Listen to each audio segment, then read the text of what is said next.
En el subsuelo del laboratorio Gentek, más allá de lo que figuraba en mapas oficiales, se encontraba una sala hermética. No había ventanas, solo muros de acero y luces blancas que nunca se apagaban. Allí, en el centro, estaba la cápsula. Un cilindro de vidrio grueso contenía un líquido amarillento y, flotando en su interior, un huevo del tamaño de un barril humano. No era liso como el de un ave. Su superficie era una masa irregular, cubierta de grumos endurecidos y mechones de pelo áspero que sobresalían como si hubieran brotado de la nada. El cascarón no tenía simetría. Parecía una acumulación de errores pegados unos sobre otros. Los científicos lo observaban desde hacía semanas. Algunos no podían ni mirarlo demasiado tiempo sin sentir náuseas. Aún así, lo registraban todo. Temperatura, presión, actividad eléctrica. Y siempre lo mismo, estable. El doctor Rivas, jefe del proyecto, intentaba mantener la calma frente a sus subordinados. Caminaba alrededor de la cápsula con las manos a la espalda, ocultando que le temblaban. «Es un organismo diseñado», decía con firmeza ensayada. «Solo un ensayo genético, nada más». Pero ninguno de ellos estaba seguro de querer ver lo que saldría de allí. El sonido atravesaba la sala, rebotaba en los huesos, hacía que las pantallas parpadearan. Y entonces volvía el silencio, pesado, cargado de un olor metálico. La tercera noche, el huevo comenzó a resquebrajarse. No fue un crujido limpio, sino un quiebre irregular, como si alguien partiera ramas gruesas dentro de un pozo vacío. Pequeños trozos de cascarón se desprendieron, dejando escapar un líquido verdoso que se mezcló con el fluido de conservación. «Está ocurriendo», susurró alguien, incapaz de apartar la vista. De pronto, la cápsula entera vibró. Los cuernos incrustados en la cáscara chocaban contra el vidrio, arrancando chispas microscópicas. Luego, con un golpe sordo, el cascarón se partió en dos. Lo que emergió no fue un cabrito tierno, ni un animal reconocible. Fue una cosa que parecía nacida del error. Cayó al fondo de la cápsula, doblada sobre sí misma, cubierta de bultos húmedos. Su piel estaba formada por placas rugosas y protuberancias deformes, de las que surgían mechones de pelo en direcciones imposibles. Las cuatro patas eran largas y torcidas, una demasiado corta, otra doblada hacia atrás, todas temblorosas. Desde su cráneo brotaban ya dos cuernos asimétricos, uno curvado hacia arriba y el otro hacia un costado, como garras que buscaban desgarrar el aire. Alzó la cabeza. Sus ojos eran dos esferas lechosas, sin pupilas, pero con un brillo interno enfermizo, como si tuvieran conciencia desde mucho antes de abrirse. El sonido que emitió heló la sangre de todos. No fue un balido, fue un gruñido áspero, metálico, con un eco hueco, como si viniera desde dentro de un túnel. La criatura intentó ponerse de pie dentro de la cápsula. Sus patas golpeaban el vidrio, dejando marcas grasientas. Su cuerpo entero se sacudía, no con debilidad, sino como si algo más estuviera empujando desde dentro de su carne. Un asistente vomitó en el suelo. Otro murmuró con la voz quebrada: «Eso no puede ser una cabra». Pero lo era. Una versión grotesca, torcida, un reflejo abominable de lo que jamás debió existir. El doctor Rivas, con el rostro rígido, apenas logró pronunciar: «Hoy comienza el proyecto». Nadie lo contradijo. Nadie se movió. Porque, aunque seguía encerrada, todos sintieron en lo más hondo que esa criatura ya los estaba mirando desde dentro de sus cabezas. El laboratorio entero permanecía en silencio, como si las máquinas se hubieran detenido para escuchar. La criatura, aún dentro de la cápsula, respiraba con un movimiento irregular, su torso lleno de grumos inflándose y desinflándose de forma torpe. De pronto, lo hizo. Un sonido surgió de su interior, atravesando el vidrio y retumbando en las paredes. Fue un balido grave y ahogado, pero distorsionado, como si pasara a través de un tubo metálico. No era el balido de un animal, sino una parodia, demasiado largo, demasiado profundo, vibrante de una manera que se sentía en el estómago más que en los oídos. Los investigadores se tensaron al instante. El doctor Salcedo, uno de los genetistas, se llevó la mano al pecho. «Dios», murmuró, «ese sonido no debería ser posible». El balido volvió a escucharse, esta vez más claro, y lo que hizo temblar a todos fue que parecía arrastrar sílabas humanas. Un eco deformado que sonaba casi como palabras. Ah, ro, oh. Los altavoces del sistema de seguridad captaron el ruido y lo amplificaron en toda la instalación. El sonido resonó en los pasillos vacíos, en las oficinas oscuras, en cada rincón del subsuelo, como si la criatura estuviera en todas partes. Uno de los asistentes jóvenes se tapó los oídos, los ojos desorbitados. «Está intentando hablar», gritó. El doctor Rivas lo fulminó con la mirada. «Es solo un ruido. Nada más». Pero él mismo lo sabía. Aquel no era un simple ruido. En la tercera emisión del balido, todos lo sintieron distinto. No solo lo oyeron, lo escucharon dentro de sus cabezas. Era como si la criatura hubiera atravesado el aire y se hubiera colado en sus pensamientos. Algunos la escucharon como un murmullo cercano al oído, otros como un grito lejano, pero todos coincidieron en lo mismo, no podían dejar de oírlo. La criatura inclinó la cabeza hacia la multitud que la observaba. Sus ojos lechosos parecían enfocar uno por uno a cada científico. No había pupilas, y aún así todos sintieron la presión de esa mirada. Entonces, uno de los cuernos golpeó con violencia el vidrio de la cápsula. El sonido fue un estallido seco, como un martillazo. El eco del balido resonó al mismo tiempo. «Ah, Ross». Nadie entendió lo que decía, pero todos sintieron que aquello era un nombre. El doctor Rivas dio un paso atrás, tragando saliva, y por primera vez desde que inició el proyecto, en su interior brotó un pensamiento que jamás reconocería en voz alta. Hemos creado algo que no quiere ser estudiado, sino escuchado. Durante las primeras horas tras el nacimiento, los protocolos exigían tomar muestras y registrar cada detalle de la criatura. Nadie quería acercarse demasiado a la cápsula, pero el doctor Rivas no podía mostrar dudas frente a su equipo. «Recuerden», dijo con la voz seca, «es solo un espécimen experimental, nada más». El asistente Álvarez activó los brazos mecánicos de la cápsula. Agujas estériles descendieron hacia la criatura para extraer un poco de tejido. La cabra monstruosa no se movió. Parecía observarlos con sus ojos lechosos, inmóvil, como si supiera lo que estaban haciendo. La aguja tocó su piel irregular. Lo esperado era resistencia, carne dura o cartílago. Pero no. La aguja atravesó fácilmente la superficie, como si se hundiera en una esponja húmeda. En las pantallas apareció el primer análisis. Tejido no identificable. No era músculo, ni grasa, ni piel. La consistencia estaba más cerca de una masa orgánica amorfa, como si su cuerpo aún no hubiese decidido qué ser. Los genetistas trabajaron toda la noche. Introdujeron el ADN en las máquinas de secuenciación, esperando encontrar cadenas de cabra mezcladas con segmentos sintéticos. Lo que obtuvieron los dejó helados. El genoma estaba incompleto. No era que faltaran fragmentos, era como si estuviera en movimiento. Las cadenas no permanecían fijas en el sistema.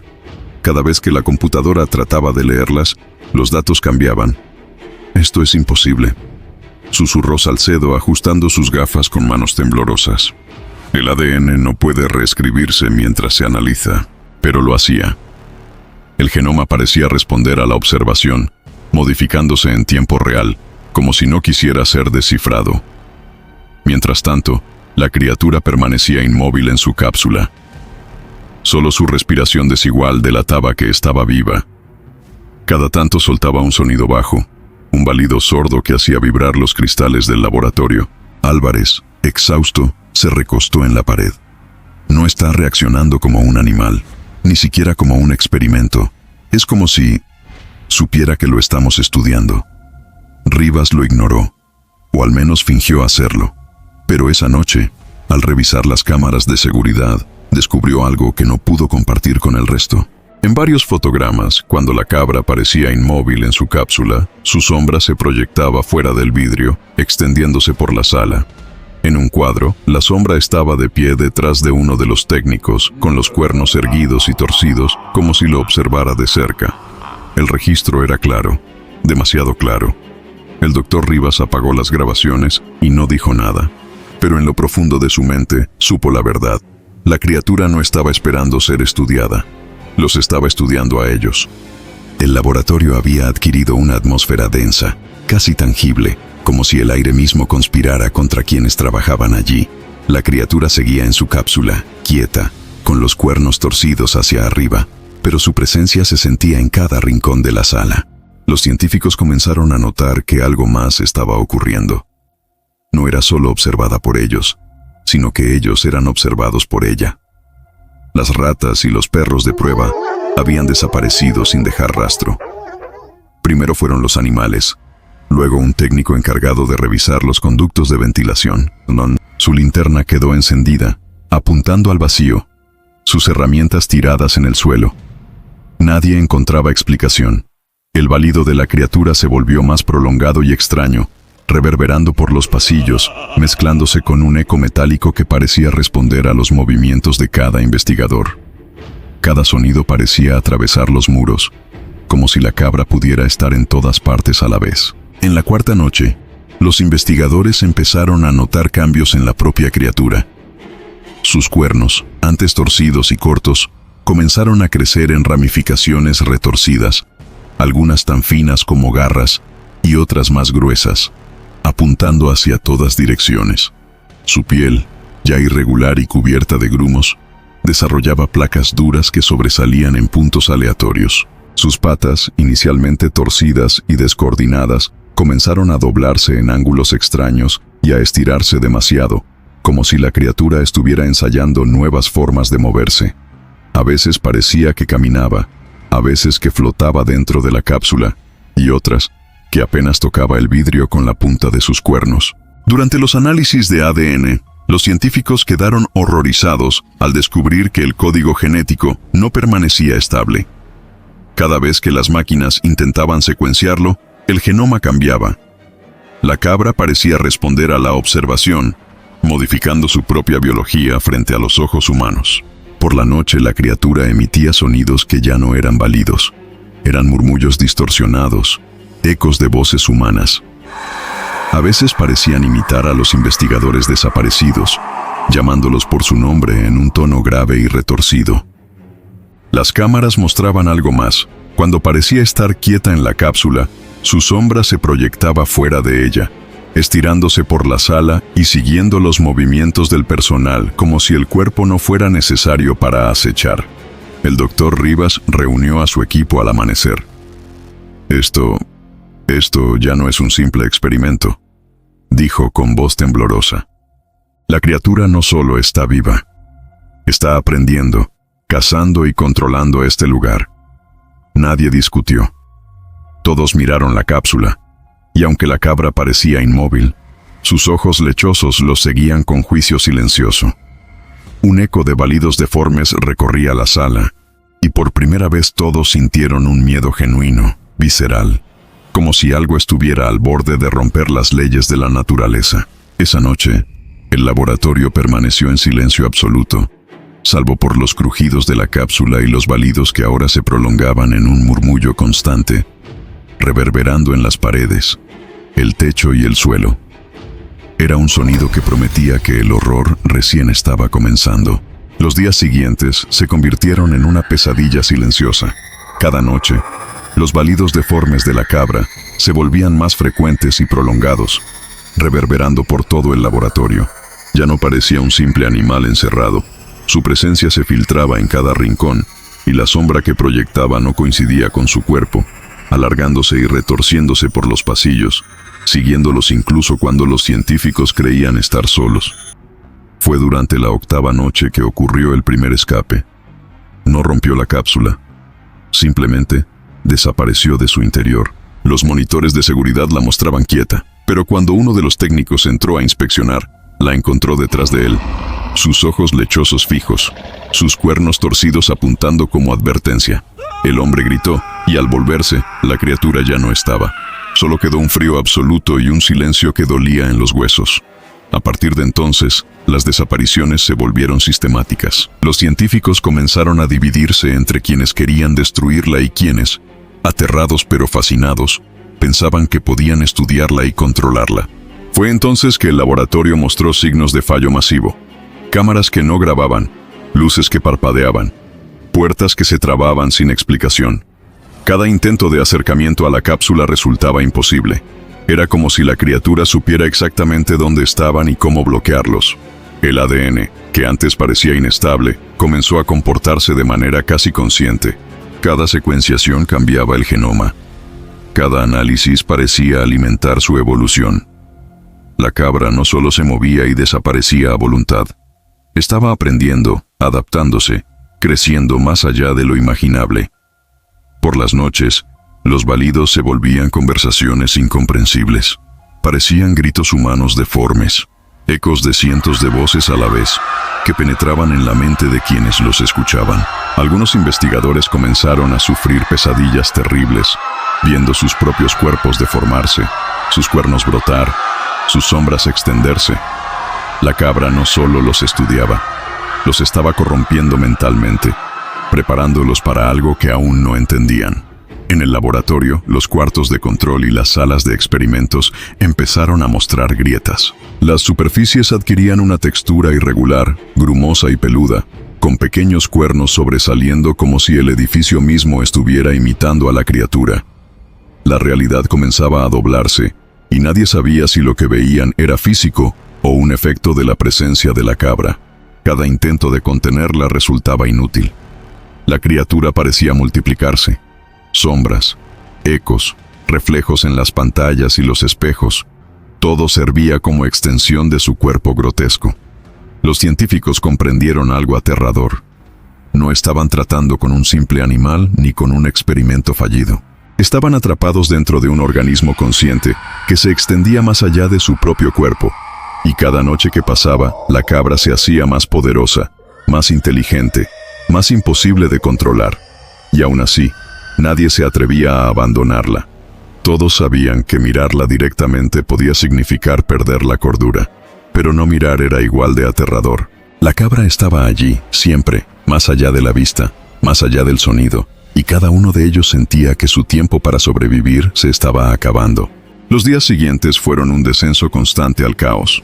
La cabra ya no necesitaba su cápsula, se movía con una gracia imposible, apareciendo y desapareciendo, extendiendo su sombra deformada y sus cuernos torcidos por todo el laboratorio. Sus balidos eran ecos humanos distorsionados que perforaban la mente de quienes los escuchaban, y cada noche los pasillos se llenaban de un murmullo constante, como si la criatura hablara en lenguas desconocidas. El laboratorio comenzó a deteriorarse de manera inquietante. Las paredes se cubrieron de grietas con textura grumosa, pelos ásperos y pequeños cuernos que emergían, como si la cabra transformara el edificio en su propio cuerpo grotesco. Intentos de destruirla con ácido, fuego o descargas eléctricas fracasaron. Cada ataque parecía alimentarla, haciendo que su cuerpo y sus sombras se multiplicaran. Las desapariciones continuaron. Personal y animales se esfumaban sin dejar rastro, mientras la cabra crecía y se ramificaba en formas más pequeñas, cada una igualmente grotesca. Los pocos científicos que quedaban comprendieron, aterrados, que nunca estuvieron en control. El laboratorio era solo un cascarón, y la cabra, una grieta viva que lo estaba reclamando todo. Entonces ocurrió lo inevitable. Durante un intento desesperado de contenerla, se produjo un fallo masivo en los sistemas eléctricos y químicos del laboratorio. Chispas cayeron sobre los tanques de combustible y los experimentos activos. La cabra, en su forma principal, se agitó violentamente, y un grito que era parte balido y parte eco humano resonó por toda la instalación. La explosión fue total. Metal, vidrio y cuerpos orgánicos se mezclaron en un estallido que iluminó la noche. Todo lo que quedaba era fuego, humo y ruinas. Los sobrevivientes humanos, si los hubo, habían sido aniquilados. El laboratorio, los experimentos, el proyecto, todo desapareció. Pero entre los escombros humeantes, algo se movió. La cabra emergió, herida, mutilada y cubierta de grietas y placas rotas, con bultos de su piel desgarrada y mechones de pelo chamuscados.